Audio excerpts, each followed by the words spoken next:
The redemption of Thunder. In the serene town of Willow Creek, cradled by rolling hills and endless fields of wildflowers, stood the Willow Creek Horse Rescue Center. This sanctuary was a refuge for horses cast aside by the world, those who had endured neglect, cruelty, or abandonment.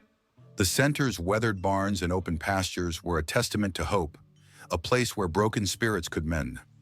Among the dedicated volunteers was Michael Harper, a soft-spoken man in his early 30s, with a quiet strength and an unshakable love for animals. For years, he had poured his heart into the center, tending to horses with a patience that seemed boundless, as if he could see the potential in every creature, no matter how damaged. One crisp October morning, as the first frost dusted the grass, a battered truck pulled up to the center, towing a rickety trailer. The volunteers gathered, their breath visible in the chilly air, as the trailer door creaked open. Out stepped a horse unlike any they had seen before, a tall, dark bay stallion whose once majestic frame was now a shadow of itself. His coat, which might have gleamed under better circumstances, was matted with dirt and marred by jagged scars. His ribs protruded sharply, and his eyes, dull and lifeless, seemed to stare through the world rather than at it. The horse stood trembling, his ears pinned back, as if bracing for the next blow. The volunteers exchanged uneasy glances. "He's too far gone," muttered Clara, a seasoned volunteer with a practical streak. "I don't know if we can bring him back," added Tom, a newer helper, his voice tinged with doubt. Some stepped back, wary of the horse's nervous energy. Whispers of skepticism rippled through the group. Could this animal, so clearly broken, ever recover? But Michael, standing at the edge of the crowd, saw something else. In the horse's haunted eyes, he glimpsed a faint spark, a whisper of resilience that refused to be extinguished. Without hesitation, he stepped forward, his boots crunching on the gravel. "I'll take care of him," he said, his voice steady but soft. The center's director, Mr. Edward Thompson, a wiry man with a weathered face and a deep love for horses, raised an eyebrow. "Michael, this one's been through hell. It's a big undertaking. Are you sure you're up for it?" Michael met his gaze and nodded. "I'm sure. He deserves a chance." Mr. Thompson sighed, his expression a mix of concern and admiration. "All right then, he's yours." They named the horse Thunder, a name that felt almost ironic for the frail, frightened creature before them.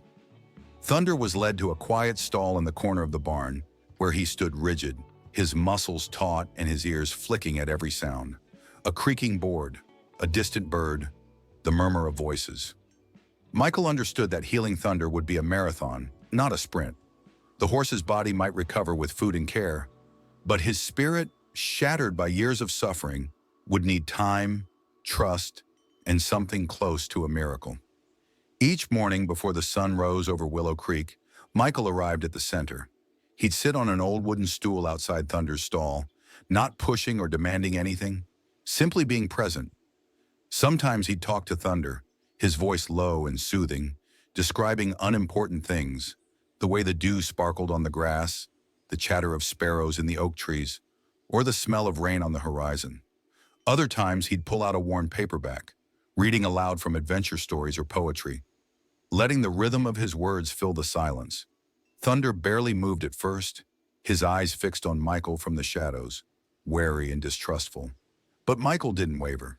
He believed in Thunder, even when Thunder didn't believe in himself. Weeks passed, and the other volunteers watched Michael's quiet dedication with a mix of curiosity and doubt. "He's wasting his time," Clara whispered to Tom one day, shaking her head. "That horse is too broken." But Sarah, a young volunteer with bright eyes and an optimistic heart, disagreed. "Give Michael a chance," she said. "He's got a way with animals. If anyone can reach that horse, it's him." One cold evening, as the barn glowed with the soft light of lanterns, a small miracle happened. Michael held out a carrot, his hand open and steady, as he had done every day for weeks. Thunder's nostrils flared, catching the scent. He hesitated, his body tense, as if expecting a trap. Then slowly he stretched his neck forward, his lips brushing Michael's hand as he took the carrot. For the first time, Thunder didn't flinch or pull away. His eyes, still guarded, held a flicker of something new, Curiosity, perhaps, or the tiniest seed of trust. Michael's heart leapt, but he kept his voice calm. "Good boy, Thunder," he whispered, a smile spreading across his face. That moment marked the beginning of Thunder's slow journey back to life. Bit by bit, Michael pieced together the horse's story. The center's records revealed that Thunder had been rescued from a dilapidated farm on the outskirts of Willow Creek, owned by a man named Richard Langley.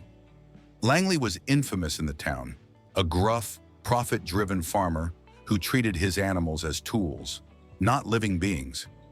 Thunder had been one of a dozen horses forced to haul heavy loads for hours on end, fed barely enough to survive, and given no rest or care. When the authorities finally intervened, shutting down Langley's operation, Thunder was taken to the rescue center, his body weak and his spirit crushed.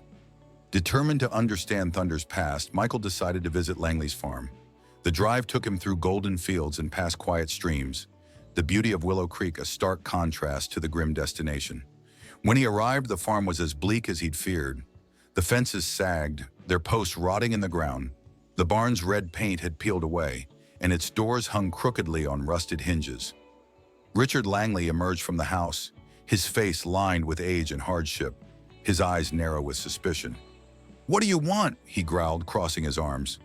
"I'm here about the horse, Thunder," Michael said, keeping his tone even. "I need to know where he came from. What happened to him?" Langley shrugged, his gaze drifting to the horizon. "He was a strong one, back in the day. Pulled more than any other horse I had. But he got weak, started slowing down. I didn't have time to nursemaid him." His words were cold, but there was a faint crack in his voice, a hint of something softer. Regret, perhaps, or shame. Michael pressed further. "Why'd you let him go to the rescue center?"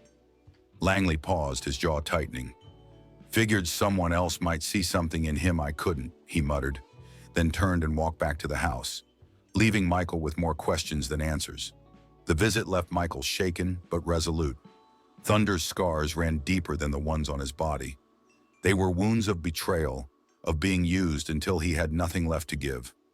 Back at the center, Michael doubled his efforts. He began brushing Thunder's coat, using a soft brush to untangle the matted fur. At first, Thunder tensed at every touch, his muscles quivering as if expecting pain. But Michael moved slowly, his strokes gentle and rhythmic, murmuring words of reassurance. "You're safe now, buddy. No one's going to hurt you." Day by day, Thunder relaxed, his rigid stance softening. One afternoon, as Michael brushed along his flank, Thunder let out a quiet sigh and leaned into the touch, his eyes half closed. It was a small victory, but to Michael, it felt like the world. The other volunteers began to notice the change. Sarah, who had always believed in Michael, beamed as she watched Thunder's coat take on a faint sheen. "You're a miracle worker," she told Michael one day, her voice full of admiration. Even Clara, the skeptic, softened. "I didn't think he had it in him," she admitted, watching Thunder nibble at a pile of hay. Mr. Thompson, who had seen countless horses come through the center, pulled Michael aside one evening. "You've got a gift, son," he said, his voice gruff but warm. "Not everyone could do what you're doing." As winter turned to spring, Michael decided it was time to take Thunder outside. He led him to the pasture, moving slowly to avoid overwhelming the horse. At the gate, Thunder froze, his hooves rooted to the ground. His ears flicked nervously, and his eyes darted to the open field beyond. Michael stood beside him, his hand resting lightly on the lead rope. "It's okay, Thunder," he said softly. "Take your time. I'm right here." Minutes passed, the breeze carrying the scent of clover and earth. Then hesitantly, Thunder took a step, then another. Soon he was walking through the grass, his head lifting as he felt the warmth of the sun on his back. For the first time, he looked almost free. But freedom was fragile. One morning, as Thunder grazed in the pasture, a delivery truck rumbled past the center, its engine roaring. The sound sent Thunder into a panic. He bolted, his hooves pounding the earth as he galloped wildly across the field, his eyes wide with fear. Michael ran after him, his heart racing but his voice steady. "Easy, Thunder. You're safe." It took nearly an hour to coax him back to the barn, Michael's calm words cutting through the horse's terror. When Thunder finally stood still, trembling and sweating, Michael rested a hand on his neck. "We'll get there," he whispered. one step at a time. That evening, as Michael sat by the barn, an old farmer named Mr. Henry Carter stopped by. Mr. Carter was a local legend, a man who had raised horses his entire life and knew their hearts better than most. He'd heard about Thunder and wanted to see the horse for himself. "You've got a good soul, Michael," he said, his voice rough with affection. "But that horse has seen things, bad things. If you want to help him, you've got to understand what broke him. Find the cracks, and you'll find the way to fix him." His words lingered in Michael's mind, urging him to keep searching for the pieces of Thunder's past. Michael's quest for answers led him to the Willow Creek Library, where he combed through old records and newspaper clippings. He found mentions of Langley's farm and articles about animal cruelty investigations, confirming the harsh conditions Thunder had endured. He also discovered that Thunder had once been a promising young horse, trained for local races before Langley's neglect stole his strength and spirit. The knowledge fueled Michael's determination, giving him a clearer picture of the horse he was fighting for. Over the months, Thunder transformed. His coat gleamed, his muscles filled out, and his steps grew confident. The people of Willow Creek began to take notice. "That's Michael's horse," they'd say at the town market or the diner, their voices filled with awe. "He brought him back from the brink." Children would stop by the center, peering through the fence to catch a glimpse of Thunder, whispering his name like a legend. One spring day, the rescue center organized a community event to showcase Thunder's progress. They set up a simple course in the pasture, cones, low jumps, and a looping path, and invited the town to watch. Michael led Thunder out, his stomach knotted with nerves. What if Thunder panicked? What if the crowd was too much? But as they stepped into the pasture, Thunder's ears pricked forward and his tail swished. He moved through the course with grace, navigating the obstacles with a quiet confidence.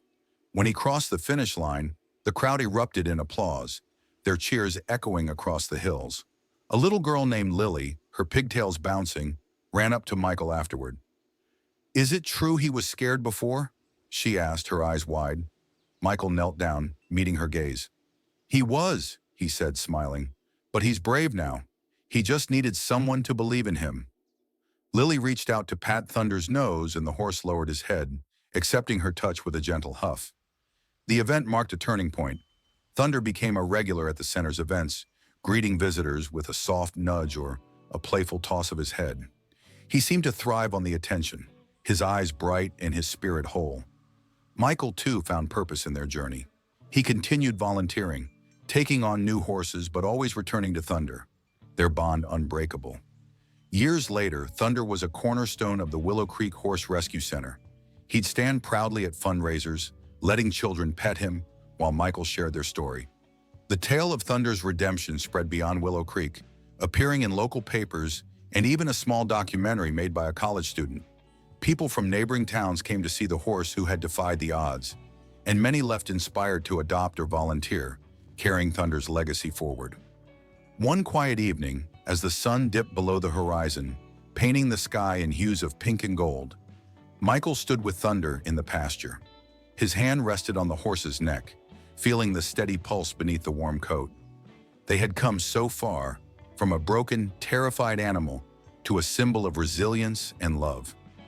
Thunder turned his head, nudging Michael's shoulder, and Michael laughed softly. "We did it, didn't we?" he said, his voice thick with emotion. "We made it through." Thunder's story was more than a tale of recovery.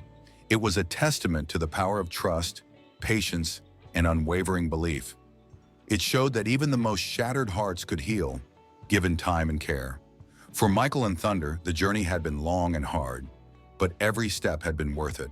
Together, they had rewritten the ending, proving that redemption was always possible. One trust, one moment, one heart at a time.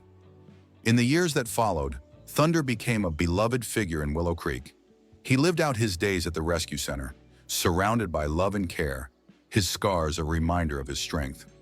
Michael never stopped volunteering, and he and Thunder remained partners, their bond a quiet promise kept. Their story inspired countless others to give second chances, to see the potential in the overlooked. As the sun set over Willow Creek, casting long shadows across the fields, Thunder stood tall, his head high, a king in his own right. And Michael by his side knew they had built something eternal. a legacy of hope that would endure. If this story touched your heart, please like and subscribe for more tales of hope, healing, and triumph. Your support keeps these stories alive, inspiring others to believe in second chances.